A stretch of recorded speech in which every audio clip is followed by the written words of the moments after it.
I did it. I assembled the greatest instant camera ever made. And this is from the guy who reviewed every single instant camera available on the market recently. And no, this isn't sponsored. This is just a setup that I absolutely love. There's some good sides, some downsides. I'm going to show you how to use it. It's kind of a tutorial and help you get great shots that really blow people's minds. I mean, the thing about this is when people see this camera, they come up to you. You don't have to feel awkward approaching people. They want you to take their picture. My routine is I take a picture. I take a picture of the picture with my phone after it develops for a couple of minutes. Sometimes I'll sign it with a felt tip pen if people want me to, or I could write my Instagram on it. And then I give it to the person and they're thrilled. They actually use these photos. These aren't some digital photos that people just scroll past and forget about. They put it on their fridge. They put it on their mirror. They put it on their dashboard. They keep it and they remember it, and it's brought a lot of meaning to photos, and it's totally analog. First, I'll tell you about all the different parts. This is a Hasselblad 503CW, but just about any of the Hasselblad 500 bodies are compatible and will work with this. I have the 80mm f2.8 attached to it, and that's basically the standard kit lens that comes with it.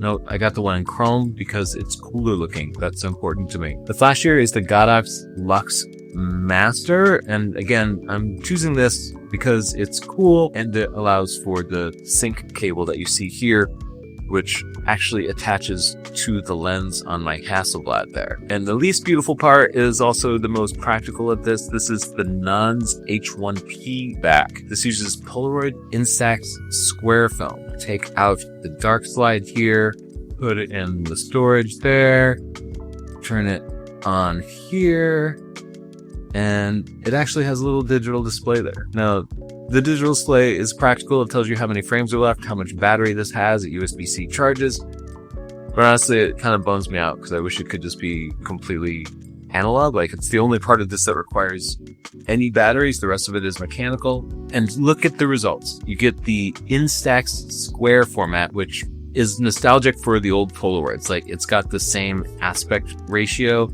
And that's really important to me. And the thick part of it is at the bottom, and there's no black edges like on some of the other backs, even Nons's old back.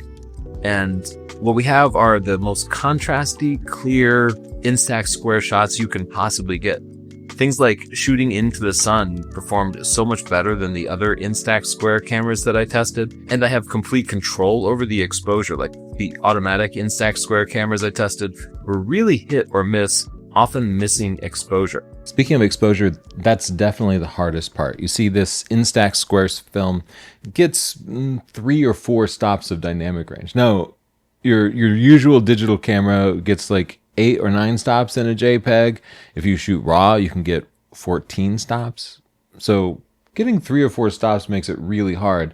This picture was slightly overexposed, maybe half a stop overexposed, and you could see it ends up completely blown out. And if the sun's in the shot, forget it. It's just the sun's going to go black and just be all creepy and weird. When you see that some of those shots I was scrolling through seem like they're a little bit bright, keep in mind that might only be half a stop overexposed.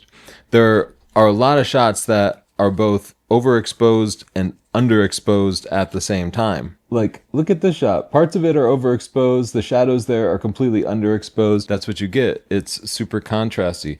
This shot too, the road in the foreground completely white, the buildings in the background just almost completely black. I nailed the exposure on those 2 shots. That's the best I could possibly do. Now, this setup does not have auto exposure. It's totally manual, but that's part of what I love about it. The process is absolutely amazing. What I've been doing is I've been using the Light Meter app on my phone, and I just hold it up and it gives me settings. But then I always need to kind of adjust based on the metered settings. Like, I'll take a sample shot and decide based on the environment if it might be a little too dark or a little too bright. The benefit of shooting instant film over regular film is you do see your results within a couple of minutes, so you can make those kind of adjustments, and a test shot is really helpful. But, usually when I am shooting a set, I'm in the same environment, and thus, once I get the settings dialed in after usually just 1 test shot, I feel good about it. Then I can pretty much shoot until the lighting conditions change or I go someplace else. Using this setup is so much fun. You dial in the shutter speed and aperture right on the lens. Focusing, of course, is completely manual. Cranking the mirror and shutter is fun. It's just mechanically satisfying in a way that a regular digital camera shutter just can't possibly represent. And then when I fire the shutter, listen to the sound. Focusing is done through the waist level viewfinder, so you're looking down on it. And everything is flipped left to right, which can be a little bit confusing, but I think is also part of the fun of the experience. If you can't see it easily, there is a little optical viewfinder there that you can pop down and just see everything a little bit more clearly. And I do end up using that most of the time. Those exposure challenges are why I often will use this flash. You can shoot natural light, that's fine. But the flash allows me to fill in shadows. So usually what I'll do is I'll put somebody's back to the sun and then balance the sunlight with this. This flash does have an auto mode. Here's what you need to make the flash work in auto mode. A cold shoe adapter for your Hasselblad, a PC sync to hot shoe adapter, a 3.5mm to PC sync cable connecting the lens to the PC sync hot shoe adapter, a Godox auto sensor connecting the hot shoe adapter to the flash.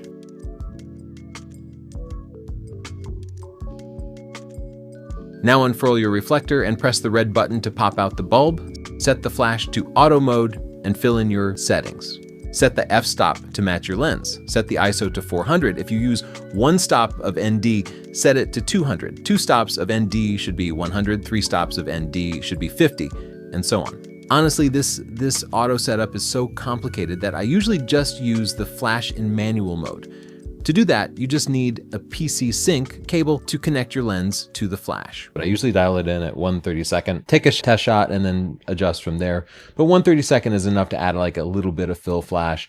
And if you wanted that sort of hard on-camera flash look, you could go to 1/16 or 1/8. The reflector that I have here is hard, but they also offer larger and softer light modifiers for this flash, so you can control the light that you want. This also has the capability to bounce it up if you wanted to, so you have a lot of control over the light, and it's nice that it's all integrated into this. You do need to get a special cable that will go from your lens into the hardwire here. If you wanted, you could hook this up to a wireless trigger because it does support the Godox wireless trigger system. But what's wrong with a cable when it's completely reliable and works all the way up to the 1/500th sync speed on this? So I never have to worry about the sync speed. Let's talk about the cost. This is going to hurt a little bit. The good news is the film is only about 70 cents per shot. You can get 20 shots for $14 on Amazon. That's way less than my 120 costs, which are closer to $4 each when I factored in buying the film, getting it developed, and getting it scanned. This flash, $214. Great deal. The instant back, $350 plus $20 for this filter attachment that you need to keep stuff in focus. The body itself, well, that's going to vary. You're going to end up buying one used because they don't make them anymore. And for this entire kit, I think I spent about $3,000, but I got the very latest and greatest model. You can spend $500 on a workable kit. So shop around and see what you get. Let's take the flash off and I can show you a little bit more about the non-instant back and the complexity of it, because it's actually not simple to adapt the instant film to the old 6x6 back while not having any black lines on it. First, I'll break this down into its original 120 camera format. So here it is with my 120 pack. And you can see in this configuration, the camera is really, really gorgeous. It becomes quite a bit uglier once you start putting on the instant stuff, but there's good reason for that. See, the 120 film is actually a little bit smaller than the Instax film. And as a result, with their old model, you would get black edges, and not everybody loved that. So that's why they're providing this new option. If we just slapped on this back here, what would happen is everything would be out of focus. That's because the film plane on the instant back is a little bit further away from the lens and the mirror than it is on the 120 back here. And what happens when you move the film further away from the lens is it's like adding an extension tube or bellows. You're focusing much, much closer. And thus you need something that will allow it to focus further away. It's like you were extremely nearsighted and you got glasses, right? And that's what this filter on the front of the lens does. Actually, I'm nearsighted, and when I hold this up, I actually can see through it. perfect. Better here or better here? So you need to buy one of these lenses for nearsighted cameras that matches the bayonet filter mount on these old Hasselblad lenses. So look up the lens that you have and look up the specific bayonet filter mount type. These are not typical screw-on filters. I don't know why modern lenses don't use bayonet filter mounts. This is so much nicer than screwing something on. You should also get yourself an ND filter that can use the screw-on filter threads here. I would recommend a 4 or 8 stop ND filter because these cameras have a limited 1/500th shutter speed. You can't necessarily shoot wide open in sunlight. But anyway, the ND filter will help with that. So to review, the instant back moves the film further away from the lens. To accommodate that and allow it to focus at infinity, you have to attach this filter here. But this is an SLR, uses the mirror and a focusing screen to focus. We move the film further back, we need to move the focusing screen further back too. Fortunately, we can do that because these old system bodies, everything can be removed and disassembled, including the focusing screen. So I'll pop out the focusing screen here. Nuns gives you this little thing that offsets the focusing screen. So you slide that in this way, drop in your focusing screen, and then put the cover back on.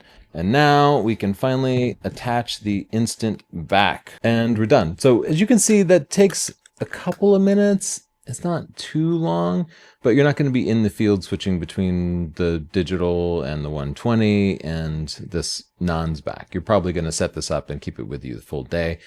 I like my Hasselblad 500 so much, I've even thought about getting a whole separate 500 so that I don't have to be switching it out all the time, but I don't know. They're kind of expensive. So right now I'm just switching it out and it really doesn't take that long. One downside to this screw-on diopter filter that they have on there is that the optical quality of the filter doesn't match the optical quality of the lens. And thus, when I've been shooting into the sun, I can get a lot of really bad flaring bouncing off the diopter. These filters are like 20 bucks, but can you make a $100 version that has like coatings and stuff to cut down on the reflections? So should you buy this? For me, it's the most fun I've had with a camera in like a decade. I've never had a camera that got such an amazing response from people. If you want a camera to bring to parties, shoot street portraits, or even a car show, I took so many pictures of owners with their cars and they were so excited when they got the picture. If you want photography that brings joy to people without any regard for technical precision or resolution or dynamic range, this is the setup. And not only does it bring joy to the person who receives the picture, but it brings joy to me to use. Moving those aperture rings, cranking that shutter, feeling the snap of the mirror being released, and then rolling the film out the back and revealing it to the person is so much fun that it's worth so much more than just 70 cents a picture. I think this is the most smiles per hour that you can possibly get out of a camera, and that's why I wanted to bring you this unsponsored review. I paid for all of this myself, including the non's back, but if you do use my affiliate links, I would appreciate that. That'll help offset the cost of all of this. And in the comments down below, let me know what you think. I know this is a pretty expensive rig for an instant camera. Not everybody can do it, but for those of us who can, it's a pretty good recommendation. If you have something that you like better, let me know in the comments and maybe I'll check that out too. Don't forget to subscribe. Bye.